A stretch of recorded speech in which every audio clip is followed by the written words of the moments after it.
Hello everybody, Thomas Fleming.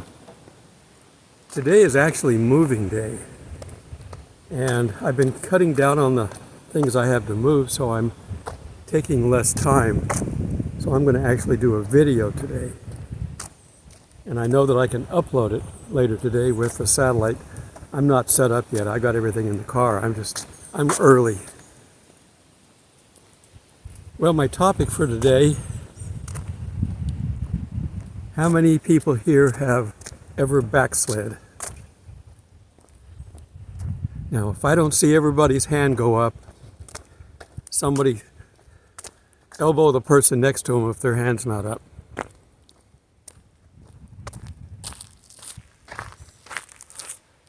Okay, we've all done that for various reasons. We get distracted. And while we're distracted, we don't hear from God, and the more we don't hear from God, the less we hear from God. It's kind of one of those things you've got to basically say, that's enough, put your foot down and get back reconnected. And we can do this multiple times. There's the new Christian syndrome. You get all excited. You don't know all the rules yet, and you're really excited for God. And you go, okay, I'm going to go out and do all kinds of things for God. But you don't check in with God to see if that's what He wants you to do. You're just going to be real excited and go do it. So, after a while, you get tired of running on your own energy. And you backslide. And you think, well, maybe this isn't the right thing for me because I'm not getting all the things done that I want to get done. But God is still there. You just got to follow the rules. And I've talked about the rules before, but we're talking today about how easy it is to backslide. Now, the number one rule for backsliding is you've got to be a Christian first. And I'm assuming that most of my viewers on this channel are Christian. If you're not a Christian, I'm not going to address that in the video. Drop me a note separately, and I will communicate with you separately than in the video. It's important. If you're not a Christian and you want to be one or want to know about being one, leave me a comment and I'll help. All right, enough of that. So what do you do when you backslide and you find yourself away from God? It's real simple. All you have to do is stop, realize you've backslid, turn to God and say, I'm sorry, God, I wandered off. Please forgive me. Welcome me back. And He will. It's that simple. Because you could walk 100 miles away from God and turn around and it'd be right behind you. The wind is blowing. Hopefully you're not hearing too much of it, because it's mostly hitting up in the trees, and it's cold. I think it was 43 this morning. We got a couple more days. I wish I'd have got video this morning driving in. I just stopped and got groceries, which I have to do whenever I move. And I'm an opportunist, so I stopped to get it before I got to camp, so I don't have to go back out and get it again. Although I do have to go someplace and get hamburger buns, unless I want to eat the old-fashioned hamburger buns and pull out a couple of slices of bread. I shop at the Dollar General, and sometimes they don't have what you need. You just keep going. They buy things on a discount. All right. We have a number of stories that tell us how happy God is to take us back. The most famous one will be the prodigal son. I'm going to do a quick Bible study at the end of this, just to make sure you've got the verses to back up what I'm talking about. But he had two sons, and they don't have the same rules that they have now. He wanted to give his sons the inheritance so they could use it properly. The one son took over his farm, his business and stuff, and kept it going. But the other son took the money and ran. And he spent every dime off in foreign cities, behaving poorly. I'll just leave it at that. Eventually he's living in squalor. He's remarking to himself that he feeds the animals better than he's eating because he had no more money left. He was completely on his own. He did not have a career, any way to make money. Once somebody else's money's gone, you can't continue on. That's kind of the problem of socialism.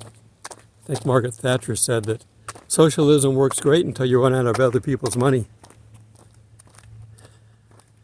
Of course, they're going to take all of our money and change it, and they're going to own all the money, and we're just going to borrow it from them.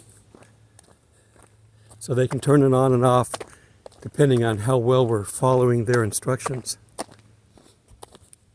And that's coming. Digital currency is actually working right now, but not with us, but it's almost there. For me, I almost really have digital currency because my two checks, my retirement checks, Social Security and pension, go direct deposit. I don't get a check. And even if I do get a check, I just scan it on my phone and deposit it without even going to the bank. I bank with, and you're not going to be able to find anything, so I can tell you where I bank. I bank at Ally Bank. They don't have an office. They're not paying the overhead for having branches all over the place. So essentially, I've already gone digital. And there's nothing wrong with going digital from the point of view of the end times. It in itself is not the problem. It is not the mark of the beast. The problem with the mark of the beast is you will have to agree to bow down to the beast before you can buy and sell. That's not, they can control what you can spend money on. And they already tried some of this in Canada during COVID. And they had the truckers strike up there, and they were blocking roads and doing all kinds of things. They found out who these people were, and they took their bank accounts because they don't have the protections that we do down here. They even shut churches down because they don't have the Constitution and amendments. They tried it here in California.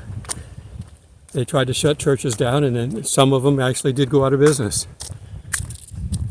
The church I was saved in changed hands and became a different type of church. Still a Christian, but not the same.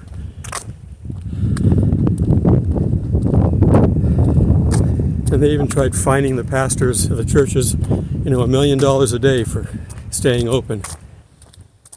One out $1 a day, one out $10 billion a day. It doesn't matter. It got to the Supreme Court and they laughed it out. They basically said, you can't do that.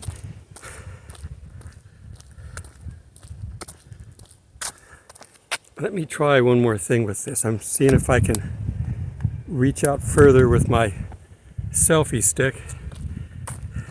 See if I can do it like this. I like that look better than I do my face right in the middle of the screen. It does get heavy, so I won't be able to do that as much.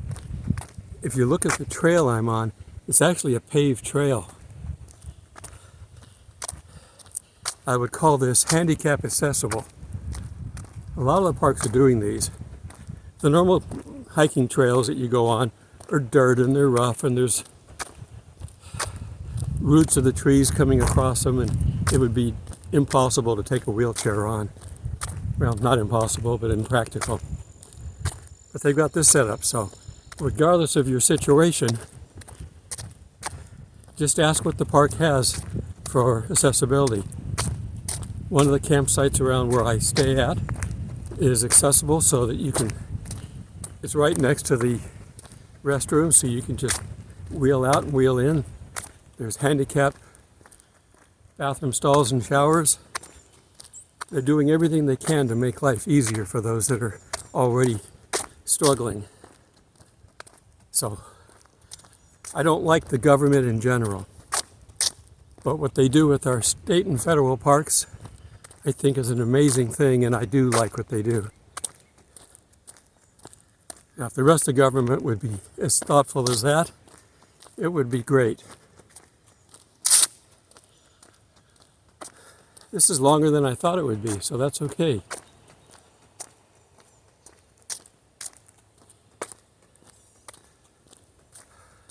The only problem with most of the hiking trails in these parks, at least in this one anyway, is they tend to be linear. You walk up and you walk back the same trail. I like loops, so you can keep walking, and then when you get to the end, you're back home. Otherwise, you got to walk for 20 minutes and then know that you're going to have to turn around and walk for 20 minutes back. Now, if it's a loop trail for 40 minutes, I'm happy with that. It's not the time, it's the psychological side of it. I don't like repetition. It's boring. That's why when I was acting, I liked doing all the various jobs I was doing, because each time, each job was a different character. I took theater in college, and I didn't like it because it's repetition. And you get something like Shakespeare, not only is it repetition, but you have to repeat it perfectly.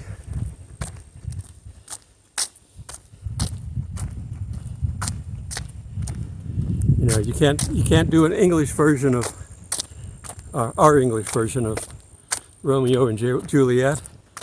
It's like, Romeo, where are you at? I'm down here in the bushes smoking. Well, that'd be a modern version.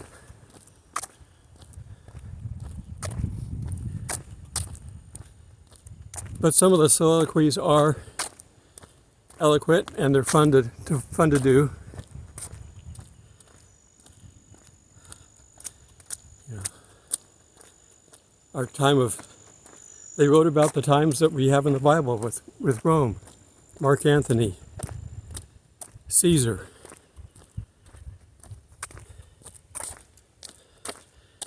Now, the only problem I have with something like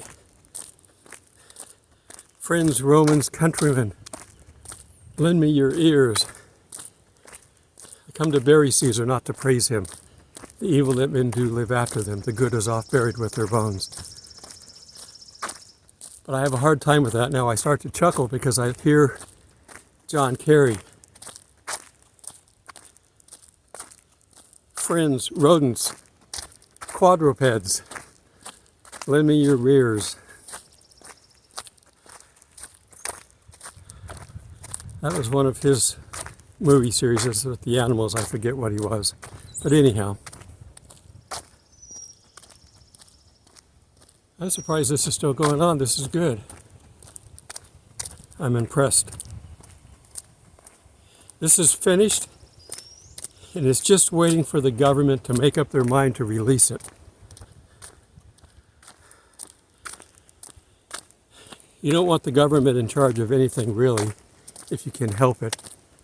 I know they mean well, but it's not like they have anything more to do. It's a nice, easy walk.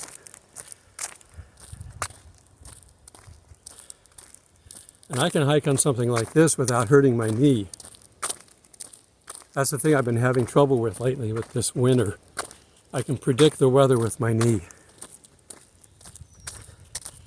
So it's been bothering me a little bit, so I haven't done as many hikes. On top of that, it's been raining so much, so I'm looking forward to summer where I can get out. And I'm hoping that my son will be here in the 25th or 6th. I have to calculate an extra day. Whatever day he takes off at, he arrives the next day because he takes an all-night flight. They fly from Peru into Fort Lauderdale, Florida, and that's where he goes through customs. So I don't have to worry about waiting for that in Atlanta. I just go and pick him up in Atlanta. Now, I thought he was going to come out last month and he didn't, so We just have to wait and see. All right, well, I'm going to finish this up here. I'm going to do a little bit of a Bible study at the end. Everything smells musty because we had that big rain.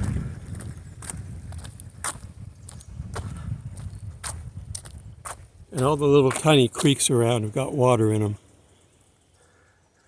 Normally there's no water flowing. Today is a nice day God's given us. Easter was a nice day. The day before, the church was trying to do an Easter egg hunt for the kids. They had to do that inside because it rained. All right, let me put this down. The phone's getting heavy. I got to figure out if I can do this some other way. I like to be able to do this. I just can't do it very long. You know, I need to exercise more, I guess. Till we meet in the clouds, but settled in. The hike is over, and I've gotten my campsite set up. You've seen it before, so I won't show it to you again, but that's okay. I'm not completely emptied out of my car yet, but the stuff that's there is things it's nice to have for 2 weeks stay, but I'm not going to do it all at once. But the main part of the car is empty, so if somebody were to come by and look in it, they wouldn't see anything. That's a key thing when you're doing this. I've never had a problem with anybody camping. I've parked my car in the exact same position with nothing showing inside and have them break the window out. They can break the window out behind the driver in the back seat. I have a sedan, and it doesn't set off the alarm. They can get inside, go through everything, and then get back out. I know they're looking for guns and things like that, which they won't find anyway. They've emptied out my glove box, dumped everything on the floor, and left everything there because there was nothing for them to take. All right. So when you're camping, you've got to be, aware of your surroundings. Both two-legged and four-legged critters will come in and take stuff. Some people just love to destroy things. That's all they want to do. They're working for Satan, and they get a kick out of destroying things. Fortunately, I've never run into them. But if you're in bear country, the slightest hint of a smell will have your tent demolished, torn apart completely. They love smells, and they're overly sensitive, like a dog, overly sensitive. Things like underarm deodorant, aftershave. Of course, anything, any food, they will smell it. So when you're camping in bear country, you have what's called a bear bag. You put anything in it that smells, and you don't use all the other things to make us smell good around other people when you're camping in bear country. All right, getting back to our story. So, can we backslide? Of course we can. How does God feel about it?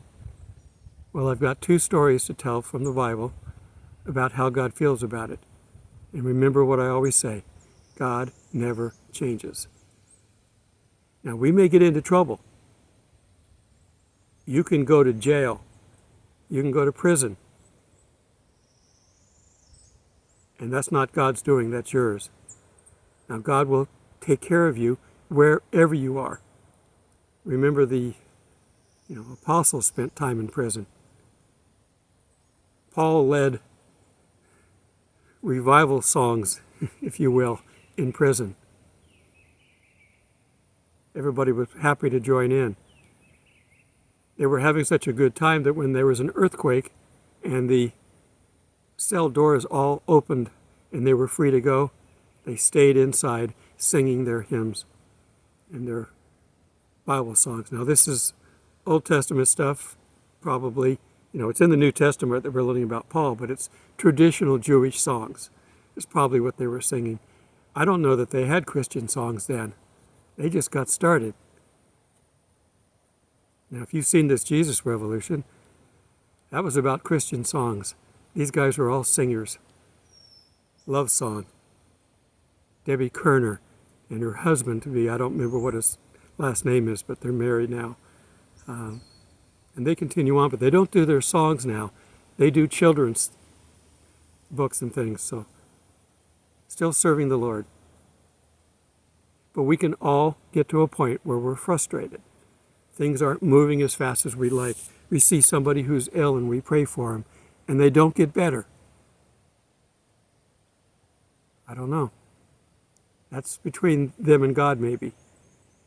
If you pray for somebody and they don't get better, God may be using them as an example. If you can be miserable, quote unquote, if you can have a physical ailment, whatever it is, and you can be happy and joyous. What's her name? Joni? I can't remember her last name. Joni. She dove into a lake, I think, and then paralyzed herself. She's partially paralyzed. She can move her arms, but not her hands. What's her name? Joni Anderson? I don't remember now. I know who she. This is me. My brain does not remember stuff like that, but it remembers the idea. And if I have to, I Google it. So Google's my backup plan for my bad memory. But in any case, it's not Anderson, was it? Joni something son? Richardson? No. I'm sure you know who she is. And she's a singer. And she does all kinds of other things. And every time I see her in a video, she's got a big smile on her face.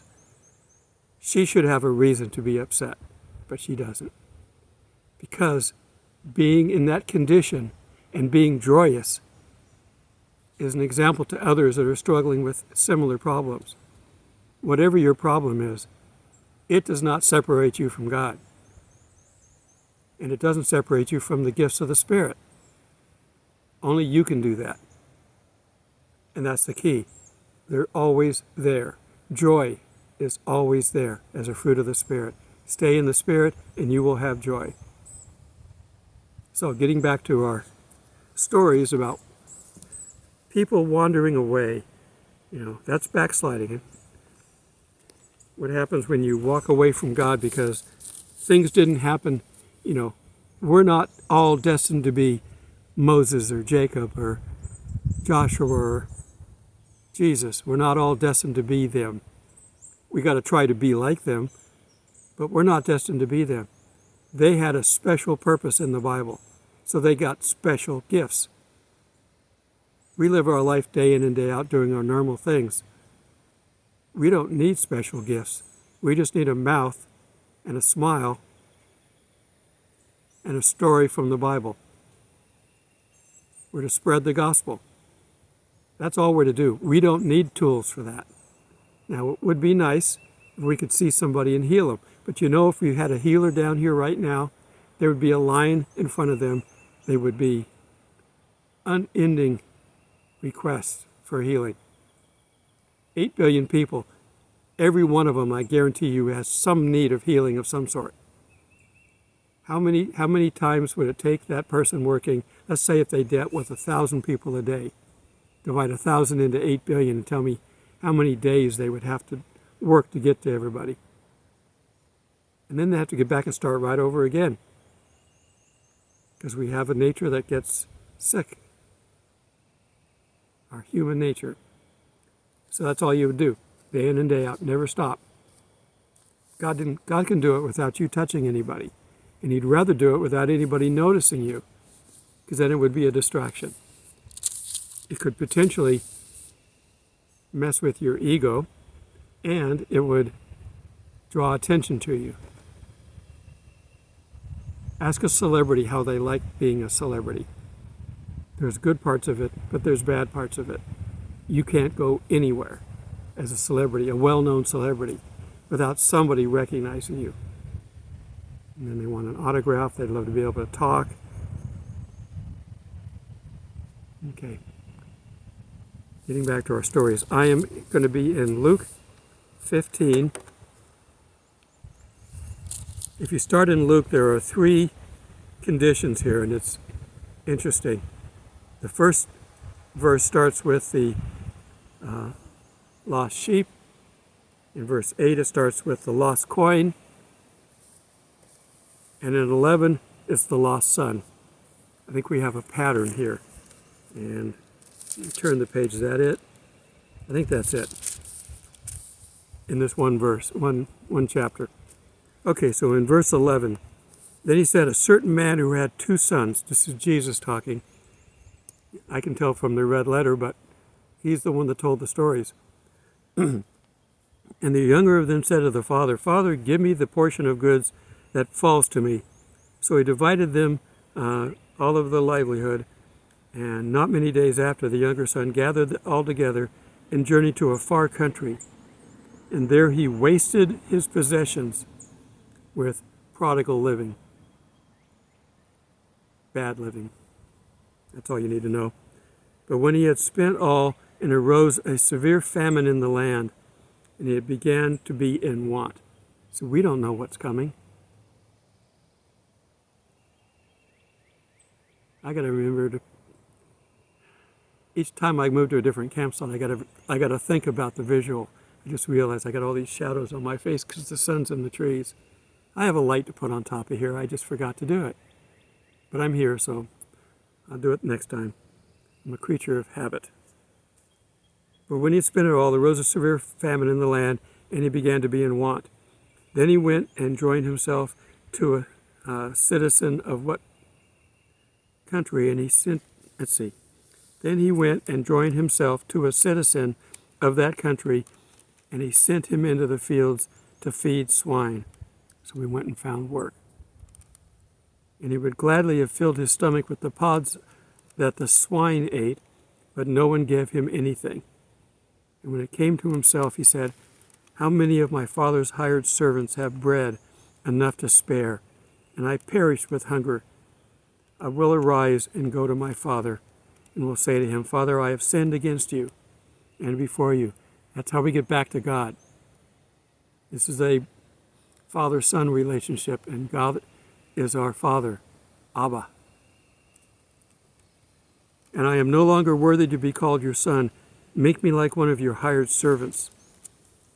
He could figure that he's going to be able to eat well if he just was working for his father. The wind's blowing, but it's not blowing right here, so I hope this isn't a problem. I do have my microphone in my pocket. And he arose and came to his father, and when he was still a great way off, his father saw him and had compassion, and ran and fell on his neck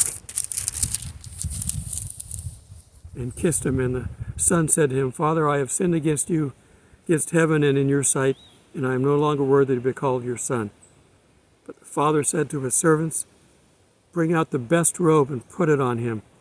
Put a ring on his hand and sandals on his feet. Bring the fatted calf and kill it, and let us eat and be merry. For my son was dead and is alive again. He was lost and is found. And they began to be merry. That's how God feels when we come back to him. So do we leave so when we come back he's excited again? No, that's dumb. It's like the couple who, every time they have a fight, they get to back together by being a little amorous with each other. So do you pick a fight just so you can be amorous? No. Dumb. Okay, of course his older son didn't like this because he stayed there. Now let's go ahead and read that. Now his older son was in the field, and he came in and drew near the house and heard music and dancing. So he called one of the servants and asked what these things meant. And he said to him, your brother has come, and because he has received him safe and sound, your father has killed the fatted calf. But he, his brother, was angry and would not go in. Therefore his father came out and pleaded with him. So he answered and said to the father, lo, these many years, that's how long the servant was gone, not how long the younger son was gone, I have been serving you, and have never transgressed your commandment at any time, and yet you never gave me a young goat, that I might make merry with my friends. But as soon as this son of yours comes home, who has devoured your livelihood and with harlots. I told you we didn't have to get into it, but the Bible did. You killed the fatted calf for him. And he said to him, Son, you are always with me, and and all that I have is yours. It was right that he would make merry and be glad, for your brother was dead, and now he's alive again, and was lost and is now found. So his father rebuked him for having that feeling. He's always lived there. He's always had good things. He hasn't done without. This is the well-to-do farmer that had an inheritance, basically, that he could split in half and give to their 2 sons. He didn't say, here's $20, go catch the bus. I'm sure he lived very, very well. So that's how God treats people returning to him. Now let's look at the book of Revelation. We are going to go to Revelation 2, and I'm going to start in verse 1. To the angel of the church of Ephesus write, these are the 7 letters to the 7 churches, which can be taken as churches then, churches now, and people now, however you want to take it. God's principles don't change depending on the size of the organization. These things says he who holds the 7 stars in his right hand and who walks amidst the 7 golden lampstands. Well, the 7 stars we read are the angels, and the lampstands are the churches. So God, who walks amongst them, is going to give them a message through Jesus, through John. I know your works, your labor, your patience, and that you cannot bear those who are evil, and you have tested those who say they are apostles and are not, and have found them to be liars. You can test people. If they say something against this word, they're not of God. Now, they can be wrong because of interpretations, things like that. But if they've got something that's totally heretical, stay away from them. And if they have a misinterpretation of something, are we pre-trib, mid-trib, pre-wrath, post-trib, it doesn't matter. We're going to get to heaven eventually. Okay. As long as they got the gospel right, you can agree to disagree. And have labored for my name's sake and have not become weary. Nevertheless, I have this against you. This is a report card. Apply it where it needs. That you have left your first love. So they're doing all these things for God.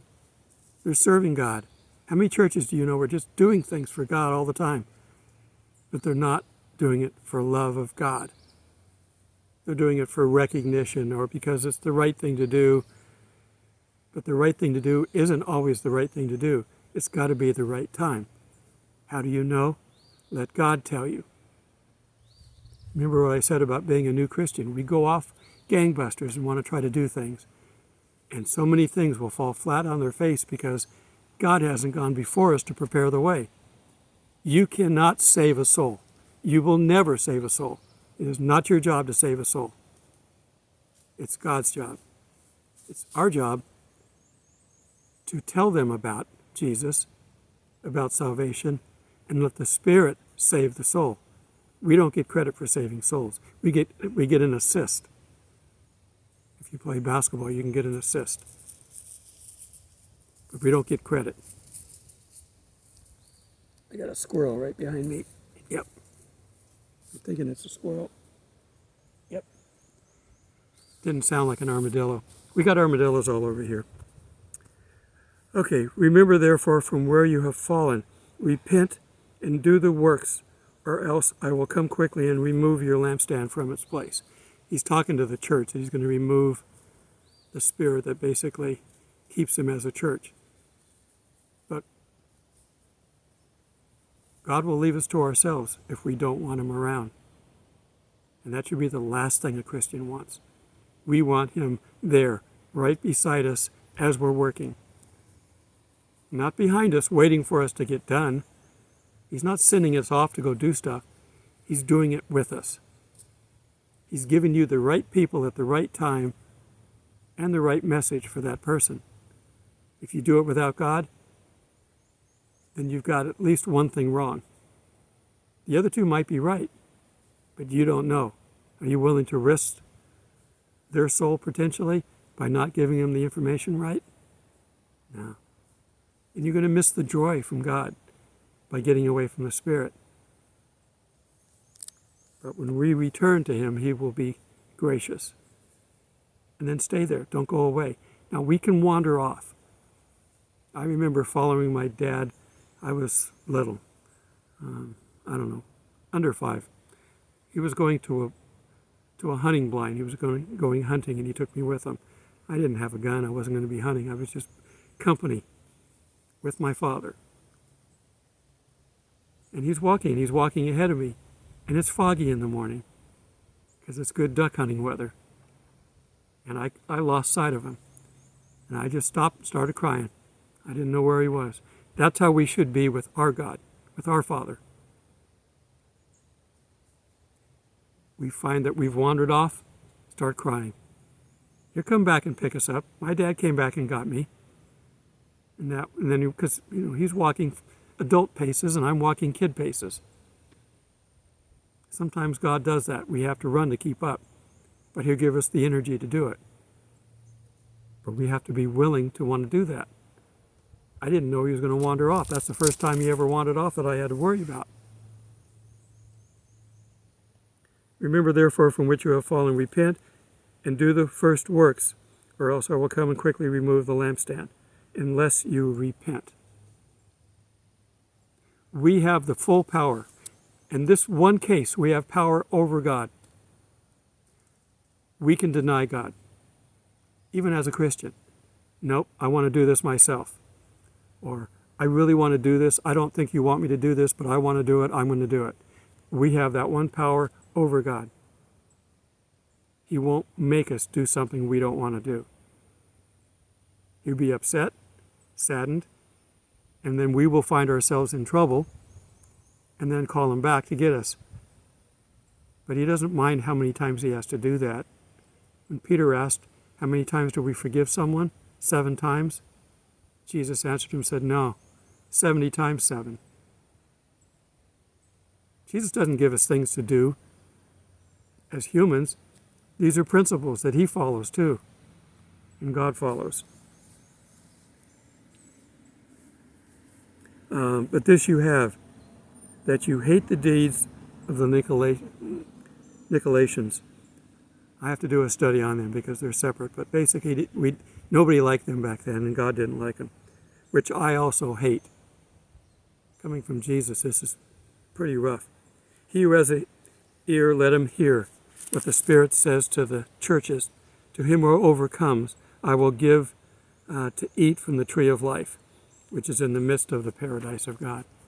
We are going to be able to eat from the tree of life eventually.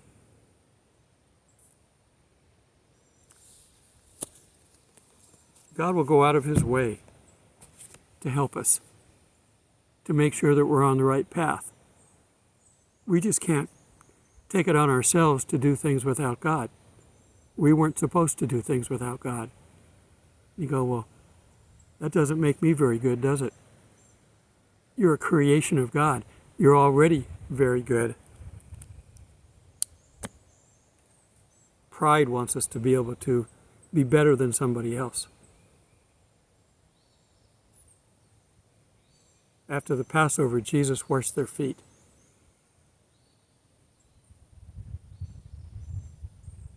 Be a servant, and you will be the most powerful person God has to work in that area. We're not here for material things. They're all going to burn up anyway. Have what you need to do your job, obviously. You don't need to have 27 bedrooms if it's just you and your wife or even 2 kids. Now, if you have a purpose for it, if you have a need for it, you've got people staying there, that's different. But just to have a bigger house than your neighbor, keeping up with the Joneses, that is not a Christian's way of doing things. We're not to covet anything of our neighbor. anything. God will provide. People worry about me out here like this. I am perfectly safe with God. I am perfectly comfortable with God. And I enjoy this thoroughly. You see my backyard? How many people would love to have that? Now, I've lived in cities. I've lived in San Francisco. It wasn't perfect then, but it wasn't crazy like it is now. I've lived in Atlanta. I've lived in major cities in Southern California. I didn't live in LA itself, but I've lived in all the beach communities. I've lived in areas where there's lots of people. I prefer this. And have occasional people come in and visit. Now, if need be, I can get up in front of people and talk. I don't need to learn how to do that. We can always be a little nervous doing that, but that's okay. We've had experience talking, so we know how to get past the nervousness. But when I'm doing a lesson, I prefer out here. Okay, I think I'm over my limit, but that's okay. The internet is going to be perfect out here now with my new Starlink. Thank you to those that contributed. And thank you to those that continue to contribute. This is an ongoing ministry that I do, and I need occasional help on something important that comes up, but I need maintenance. My Starlink now is $150 a month. My internet before that was $75 a month, so I've turned that in, but I'm still paying $150 a month for internet. I have a Patreon account that people can join. You don't need to contribute a lot. $5. I've got 3,000 subscribers on here. If everybody donated $5, I'd go buy an RV. No, I wouldn't, because God doesn't want me to, but it doesn't take much.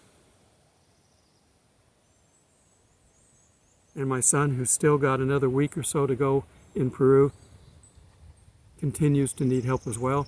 Even when he gets back here, he's going right back again as soon as he does his time here. He's going to go back again and continue doing what he's doing. I want him to go back next time with some, I got to find out what language he wants. I know they speak a Peruvian language over there, but they also speak Spanish. And I don't know which one. He's been helping teach English, but I don't know which one he's using as his base language. He's only studied Spanish, but a lot of these languages are similar.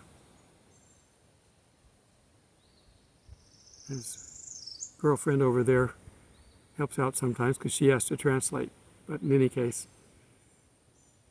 support him. He's in the description down below. My other ways to contribute to this page are in the description down below. I'm doing my best to fight social media. So give me your prayers for that, because I need them. The account started dropping dramatically last month, to the point where I was beginning to think that if it didn't stop, in a month I was going to be completely done with this channel. All my stats basically were cut at least in half. Now, I'm sure YouTube has a lot to do with that. Some might have thought I was leaving YouTube to go to Rumble, but I wasn't. I've got a dual account over there as a backup. One, it gives me my files permanently stored in case YouTube takes my site down permanently. I don't have a copy of my videos. And I'm almost to, I think it's 700 videos is what I'm almost up to. And I was surprised to see in my stats, and I posted a picture of it, that I'm almost at 700,000 views since I opened this channel in 2020. This was I'm sitting at home with nothing to do, COVID challenge that I put together this channel. And I've only got 3,000 views because I've been a religious channel from the beginning. Some of these guys that had these accounts a long time ago have got 300,000 to 400,000, some are just maybe 50,000, but they got started before the social media police got in there. I want to reach as many people as I can, and I will keep doing what I'm doing. with your help, with your prayers, and with God's guidance, because I'm doing this for Him more than I am for you. But that's okay, isn't it? All right. Again, until we meet in the clouds, God bless.